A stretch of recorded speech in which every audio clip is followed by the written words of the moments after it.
What's up, guys? This is Tasteless and GTR here for another day of the SSL. How are you doing, brother? I'm doing very well, Tasteless. Here at the SSL tonight, we have our losers bracket semi-final where we will see two players come out here eliminated. We've got two matches here, two best of fives. We've got our first best of five is a Terran versus Terran, aLive against ByuN, and following that we'll have a Protoss versus Protoss mirror, Classic against Patience. And I'm loving both of these matchups. Terran versus Terran, I've always loved all the way to the early Brood War days. Even the pre-Brood War days, TVT was pretty cool. But now, I think it's been better than ever with Legacy of the Void. And PvP, Legacy of the Void has made a huge improvement in StarCraft 2. A lot more dynamic games. There's a lot more comeback capabilities. It really does in the late game come down to perfect control. Yeah, there's no doubt that Terran versus Terran and Protoss versus Protoss have significantly improved in terms of watch viewability coming to Legacy of the Void. I mean, Terran versus Terran, we have the tank evacs, which pretty much changed the whole dynamic of the matchup. Oh, yeah. And in Protoss versus Protoss, we've got disruptors, which can change, like with the positioning of your tank evacs, it can change the way the game goes for you. Well, it's interesting because, like, especially let's take like the medevac tank combination, you can push so much more quickly now.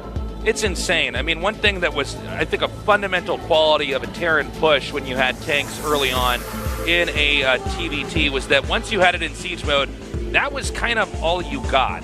If you're going to relocate, there's the risk of unsieging, tanks you can't run away as quickly.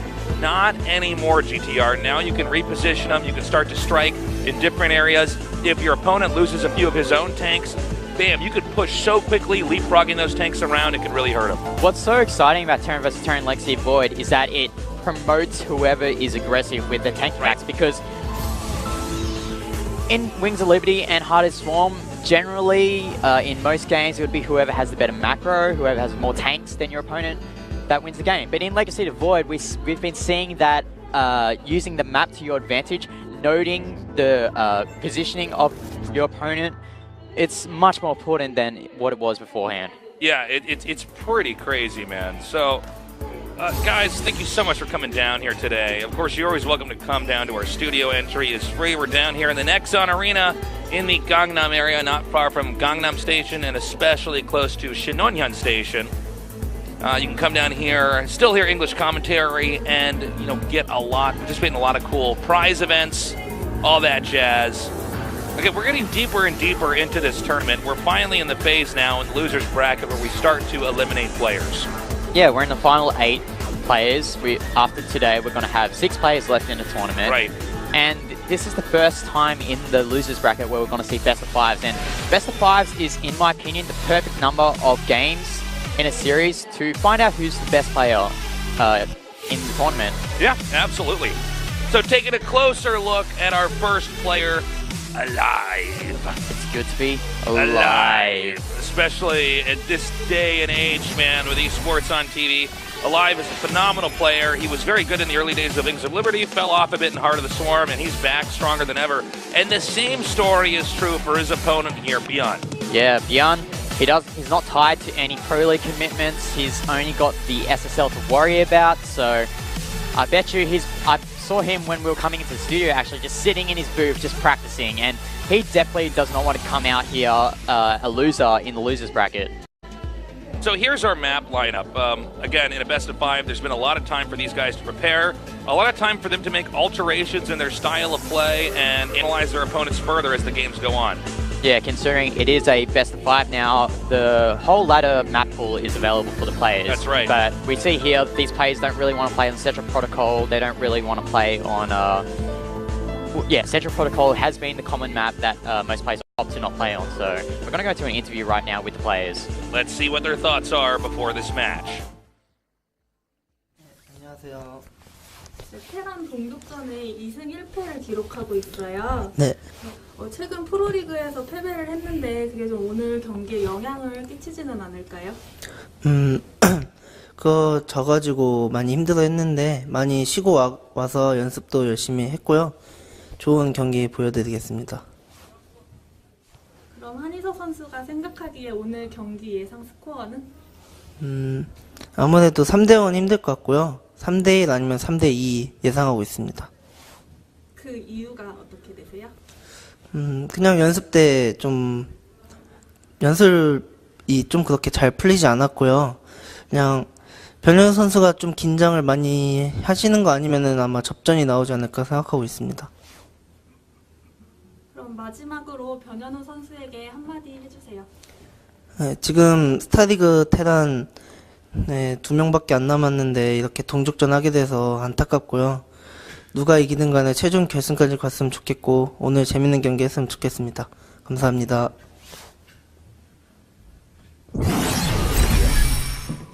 안녕하세요, 변현우 선수. 안녕하세요. 공허에서 한 동족전 전 적이 없어요. 네. 세계 종족 중 동족전을 몇 번째로 했어요? 제가 생각하기로는 첫 번째인 것 같아요. 이번 스타리그 처음이자 마지막 동족전인데 본인이 꼭 네. 이겨야 하는 이유가 있나요? 뭐 아니 동족전이 아니라도 경기는 무조건 이겨야 되잖아요. 이기는데 이유는 필요 없다고 생각해요. 승자 인터뷰 반응이 되게 뜨거워요. 오늘 네. 이기면 인터뷰 때 하고 싶은 말 있어요? 아니요, 생각 안 해왔는데 일단 이기면 저절로 다 생각이 나거든요. 근데 오늘 질 것 같아요. 왜 이렇게 자신이 없으세요? 원래 자신이 없어요. 저는 항상 그래요. 그러면 오늘 한희석 선수한테 저 봐주셨으면 좋겠어요, 제발. 그럼 마지막으로 하고 오늘 꼭 이기도록 하겠습니다. 감사합니다. 네, 감사합니다.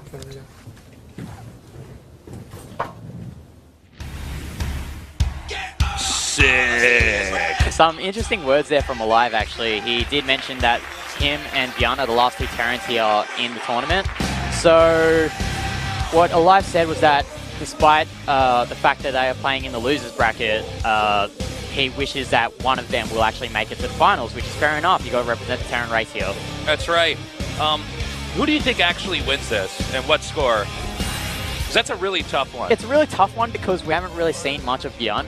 We don't really know that's what his true. form is right now, especially in Terran versus Terran, because the matches that we've seen so far from him have been Terran versus Zerg, Terran versus Protoss. We haven't seen him in the mirror matchup at all. aLive, on the other hand, he has been strong, but in the Terrans versus Terrans we've seen from him, he's beating Cure in Pro League, but he also lost to TY. But to be honest, there's no real shame losing to a player like TY. No.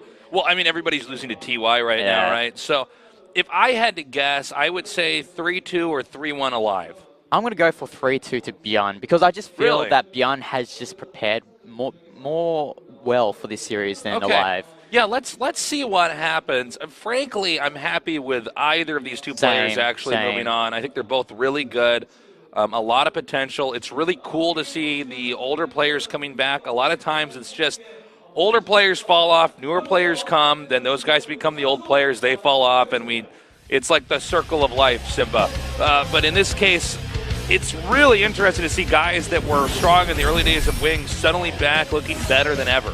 Yeah, I feel like in this series, ByuN's the more feel-good story, the Cinderella story of this season. Yeah. So it would be better if ByuN would win, but it doesn't really matter, in my opinion, who wins. These two players are really good players right now in Legacy to Void. I'm rooting for aLive here, although ByuN, I'm super fan of this guy as well. I think anything can happen. I just feel like aLive looks so scary, looks so tough. The way the other pro gamers talk about him, they certainly speak of him in this air of respect. So let's see what happens. Again, game number 1 will be on Dark Towers. Our game is now loading up, so tell your friends to join us here with Tasteless and GTR in another day of the SSL.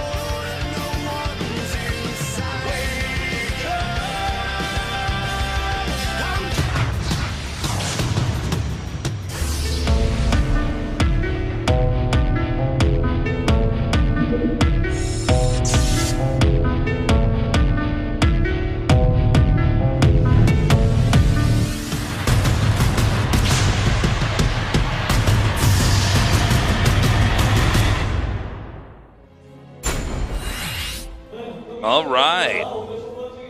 In the upper right, in the red, our first Terran player, aLive.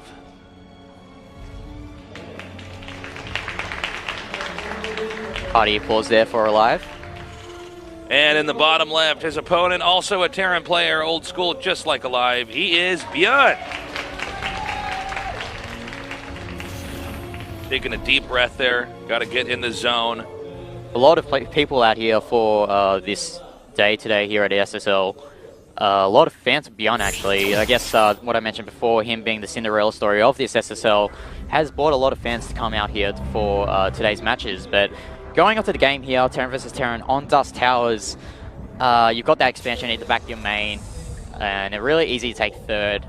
Same with your fourth base as well. But the most interesting thing about this matchup on Dust Towers is once you take the fourth base, where are you going to go? It's really hard to take your fifth base because it's in that higher ground area. And also with this map, positioning is key to winning on Dust Towers. Yeah, I'd say generally after 3 bases, every other expand is really punishable. Really punishable, especially with the medevac tank combination. I mean, it's very difficult to deal with. Let's see if they actually scout all the way or if they use the Reaper for defensive purposes instead. So both players, as expected, are going for the command center at the back of the base. And looks like ByuN is posturing to get a factory here. And looks like the same is for aLive. So pretty much mirror builds from both players so far. We see that Reaper coming out now. aLive is going to be scouting with that. ByuN is going to just use the Reaper to stay back and try to deflect the Reaper from aLive, opting to not go for scouting to this point in time. It's not as common, but not necessarily wrong or bad to play either way. If you're wondering why the depots are lowered, he needs to make sure the Marine and the Reaper can rotate from side to side, depending on where the Reaper runs up into. As we see here, Reaper of aLive trying to get up to the base of ByuN, but it doesn't really get through. And we see another barracks being built here for aLive, so we might see some early aggression here from aLive using that additional barracks for more Marines. And we're going to the starport tech. This is all very standard for Terran versus Terran. We see the orbitals are synced up. Beyond that, I mean, it's pretty much mirror builds. We'll see post starport tech if they decide to take this into different directions. Now, there is a fork in the road, and we'll have to see which road is traveled there as far as builds go for both of these sides. There's the option to get Banshees, the options to get Liberators, Medevacs for Marine drops, tank drops, Hellion drops, and the whole lot. And also we've seen tank drops used pretty effectively previously. As you mentioned, there is forks in the road when we play this matchup, and we already saw that first fork in the road here, ByuN going for that early Hellion rather than investing that 75 minerals onto another production facility. As we see here, aLive actually going for a Medivac. So looks like a medevac drop, I'd say. Medevac drop, but also ByuN's getting a medevac as well. So we'll see how this turns out for both players. And it seems also as though aLive is going to be going for more harass here with his medevac tank. Reaper now coming up and going to be going up here into the upper right. And meanwhile, we have the third command center on the way for ByuN as well. Yeah, getting that third command center, also getting a Cyclone and a Viking. That is pretty much a good combination to have for any harassment options that aLive decides to do. As you said before, using that medevac maybe to do some harassment, or maybe if there's a Banshee that comes out for aLive, that Cyclone does a lot of damage to that Banshee. As we see here, actually, the first tank is out for aLive with that medevac, so it looks like he wants to do some harassment right here. Yeah, he wants to do a push over in the front and lock him out of that potential third base. Meanwhile, we have ByuN coming over here for a drop back here with these SCVs. Hellions and Marines now being unloaded. We don't see anything quite yet to defend, just a few Marines. Will he have enough to actually hold this off? Oh, I love this Hellion here from ByuN. He's actually doing a lot of damage to those Marines. We'll see how much damage these Marines of ByuN can do to the work line of aLive, but that Viking has to chase away that medevac, and here's the counterattack here from aLive onto the main base of ByuN. All right, a nice drop over here, picking the tank up and dropping it again to keep it out of Cyclone targeting range. The Viking is present here to try to drive back. Oh, hold up, he's going to try to drive back that medevac. We'll be able to get rid of it in time, though. Oh, this tank's actually doing a lot of damage here to the army of ByuN, but ByuN, he's got enough units out because he's got the defender's advantage, and that tank actually gets out, which is How did that actually get nice. away? He should be able to land the Vikings and just kill it off. There we go. I can't believe that tank didn't die, though, before being able to get away.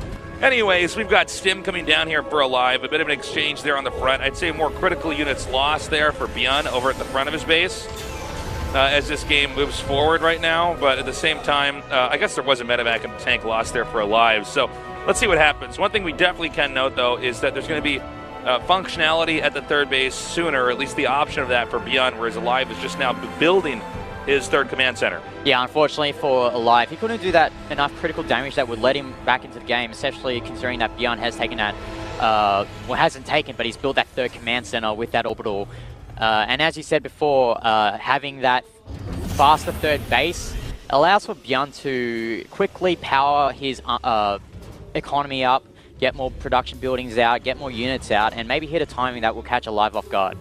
3 more barracks coming down now with double medevacs being pumped here from the starport. So far, so good here for aLive. Now, aLive has tended to lean towards more aggressive builds. He actually played a little bit like this. Another player who was like this was Pult in the early days of Wings of Liberty. And he seems to have stayed that route here in TVT, in Legacy of the Void. I think aggression definitely rewarded more in Legacy. And maybe he's more comfortable with this expansion being a little bit later and the supplies being a little bit ahead here for ByuN. Sure, as long as aLive gets damage done with this harassment style that he's opting to do in this game, he's going to be in a comfortable position. But at the moment, we've seen that aLive's attacks have not done too much damage so far. And I really like this Marine, actually, scouting any outcoming armies of ByuN. It's really good, right? But hold on a second. A drop. No, he already realizes he's scared those units away, so he's going to look for other opportunities elsewhere. Instead, decides to drop back down here. Siege tanks have been pulled back, no longer pushing, instead defending over this expansion. Nice, so place tanks there. Gonna shell away those Marines, and aLive has to pop out there as the third base of aLive is finally up and running. He's got those 2 gases up. ByuN, meanwhile, doesn't even have the gases up on his third base, so this harassment, this timing window of aLive just move around with those medivacs is going to give him time to get that third base up and get his economy on even footing with ByuN. I really like what aLive did there to just keep the push back from ByuN. ByuN's opportunity to try to come out was forced away when that drop happened. The tanks have to come back, and now he's in a defensive position. And I think aLive, so far, he's been in pretty good control this game. What I'm worried about, though, is when they have to go on head-to-head against each other. The armies are really splashing against each other. It seems as though ByuN will, no matter what, have more than aLive. I mean, ByuN's actually abnormally ahead, despite the small difference in expanding timing for the third base. He's, like, way ahead in macro. Yeah, ByuN hit that timing window where he added his production facilities earlier than aLive, and as a result of that, he's able to build more Marines, more tanks than his opponent. And if ByuN's smart enough, he'll be able to see the fact he's just did a scan right there, and he sees that he has more units than his opponent, and now he's moving out. Hey, quite a considerable amount, nearly 40 supply more up here as he begins to press forward. Remember, nobody's taken the third base yet. In fact, I don't believe we've even had a third command center made here. So as he comes forward, he's going to stim. We have the drops coming down here, and all aLive is trying to do, this is an old strategy dating back to the early StarCraft days, is trying to get the tanks to drop on the ground, or even the older StarCraft days, trying to get them to enter into siege mode so you can buy time and slow down that push. And it looks like he's in a good position to go right here into the main. Oh, looks like ByuN is not opting to actually drop on the main and shell those production facilities. He's just going to put these Marines up on the upper ground, but oh, that's some poor movement there from ByuN with his Marines. We'll see how many tanks he puts up onto the upper ground. Right now, aLive doing a good job relocating his tanks, but he is doing a good job. ByuN is taking out the starport, and it will go down. Oh, that's huge. That means there's no medevacs, no Vikings coming out from the starport. And ByuN has a really nice position here so far in this game. Okay, he's stimming forward. He's driven out the tanks. Gonna get the tanks on the low ground. Another Marine's coming in here to try to defend. Yeah, I think aLive just lost too much there. Really nice move there from ByuN, using those tanks and the medevacs to bait those Marines ahead, and then from that, using those tanks at the lower ground to shell those Marines. It's a really hard position here for aLive to come back from, in my opinion. Yeah, well, he's also getting this this barracks with the tech lab hit over here. If he can actually just get up here and possibly get into the main where he can hit the gas, this would be even worse right now. We see SCV's being pulled in a big surround that's coming down here from the bottom. Does he have enough to take this all out? He picks up, moving the tanks out. A narrow escape, because keeping the tanks alive and the medevacs alive is the most important part in TVT. For sure, keeping those tanks alive, keeping that medevac count as higher than your opponent is so pivotal in Terran versus Terran. And I think in this situation, ByuN has done enough damage without losing too much that he's ahead right now. And he's still got those medevacs there at the north dead space. So now we see here aLive, though, posturing for a counterattack. Yeah, this will skewer the Terran. If Terran tries to move out, he can actually try dropping over here into the main. We'll see if that's the case he has. Otherwise, he could send this south here to reinforce his army that's trying to control the center. The counterattack drop is coming in now, unloading where all these SCVs are, just barely trying to stay out of range of these turrets here. Yeah, if he gets those engineering bays, that'll be a huge win for ByuN, but it looks like he's not really paying attention to his drop right now. But, oh, nice counter attack here, denying that 4th base of aLive, and it looks like ByuN might be going for kill here. Big plays here, cutting off these tanks from the rest of his ground armies, doing a great job stimming. The tanks still remain. He has to take out that last tank, and he might be able to come in here and now even doing more damage to this barracks with the reactor over there. I really love those positionings of those tanks there in that little nook there. It's a perfect spot where he can just easily shell at those production buildings of aLive. So we see here another counterattack here from aLive. It's going to take out that base at the 9 o'clock position. And the supply count is quite significant though. It's around 60 supply ahead for ByuN. So we'll see how this push goes for him. Yeah, right now though, he's doing a great job of keeping it blocked inside of his base. aLive doing a good amount with a very small amount here. He's actually kept them off that 3rd base. What I'm worried about right now is this big supply differential, because I think eventually he could smother this base over here at the 3rd base for aLive, and that would lock aLive out of a win for this game.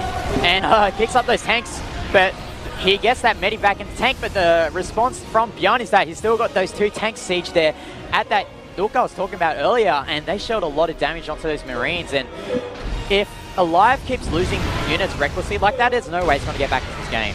Yeah, I would have to agree. And it looks like now, with this 1 tank on the high ground, he can actually cut off access to the ramp, making this even harder right now. He's at the point where he can hit tanks as they're spawning out. aLive desperately moving forward now with the Marines, trying to pick up a good micro back there by ByuN.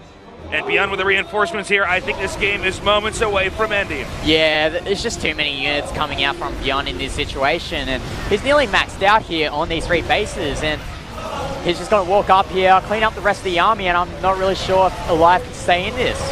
Yeah, he's stimming, he's coming forward, he's taking out all these barracks and tanks, and I think we're going to be seeing GG any second now. There it is. ByuN wins game number 1. Nice game there from ByuN. Managed to deflect that early harassment from aLive with that tank and medivac, and once he defended that, took his 3rd base earlier than his opponent, I think he just pushed his advantage on and take that game. Well, he was really able to micro out an incredible amount back there. I mean, or macro, excuse me, out an incredible amount.